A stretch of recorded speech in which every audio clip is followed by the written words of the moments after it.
За сайн байцгаана уу та бүхэнд өнөөдөр хаан улс сургуулийн ахлахангийн түүх нийгмийн ухааны хичээлийн сургалтын төлөвлөгөөнийг хэрхэн баяжуулж ажиллаж байгаа талаараа танилцуулъя.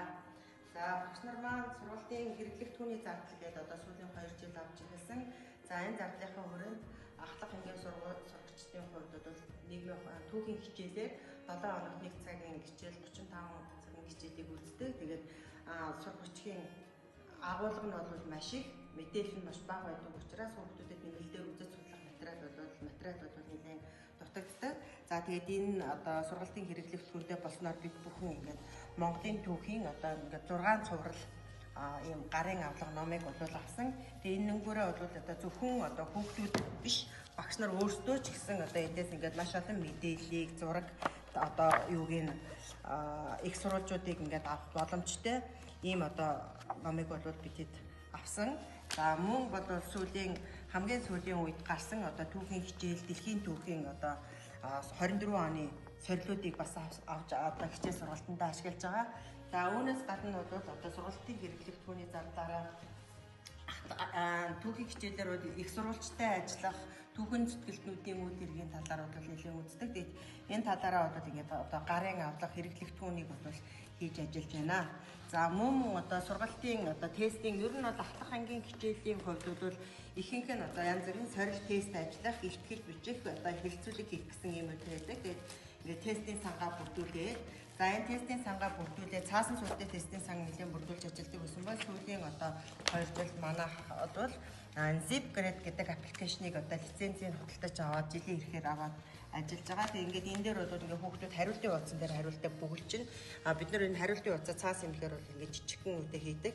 За 20 даалгавартай, 100 даалгавартай, 50 даалгавартай гэдэг байдаг. Манайх бол ихэвчлэн 20 даалгавартай хувилбаруудыг ашигладаг.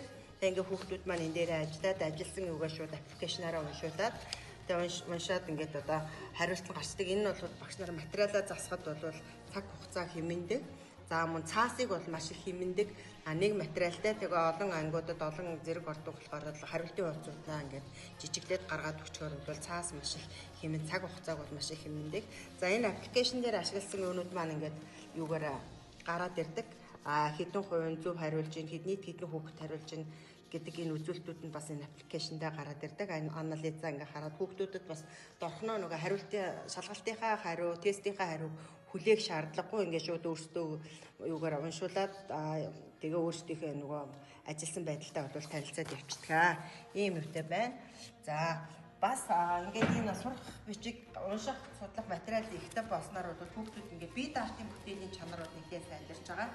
Тэгээд хүүхдүүдэд түүхийн хичээлээр илтгэх, хаанаас сонин хийх, бие даасан бүтээлүүд хийх энэ ажлууд төлхөө хийгддэг. Тэгээд хүүхдүүдийнхээ хийсэн бүтээлүүдийг бас цаашаа активлаад хадгалдаг. Ер нь 11 дугаар анги хичээлийн жил төгсөн гот нас хүүхдүүдтэй хийсэн бүтээлүүдийг бас өгөө явуулждаг. Тэгээд жилдээ хүүхдүүдийнхээ бүтээлийг сайн бүтээлүүдийг бас аваад болдог юм үүтэй байгаа.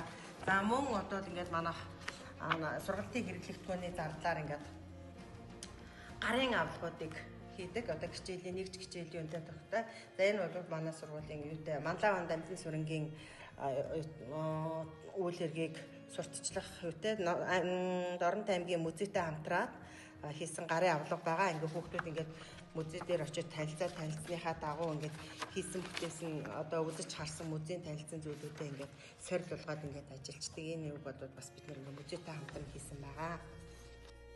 Багш нарт сургалтын хэрэглэх түүний зардлыг өгж байгаа нь бол багш нар энэ зардлыг хэрхэн чанартай, үр дүнтэй ашиглах уу гэдэг тал дээр аль тал руугаа төлхөө ашиглах уу гэдэг олон ийм сайн талуудтай байгаа. Тэгээд янз бүрийн гоё хэрэглэх түүнийг харчаад авах байсан гэдэг байсан бол багш нар дараагийн хэрэглэх түүндээ ийм зүйлийг худалдаж авнаа, ийм юм авах боломжтой юм байна гэсэн ийм хэрэглэх түүний судалгаа хийдэг болсон. Энэ нь бас маш үр дүнтэй байна. Түүхийн хичээлийн сургалтын хэрэглэх түүний баярлалтай танилцсан та бүхэнд баярлалаа.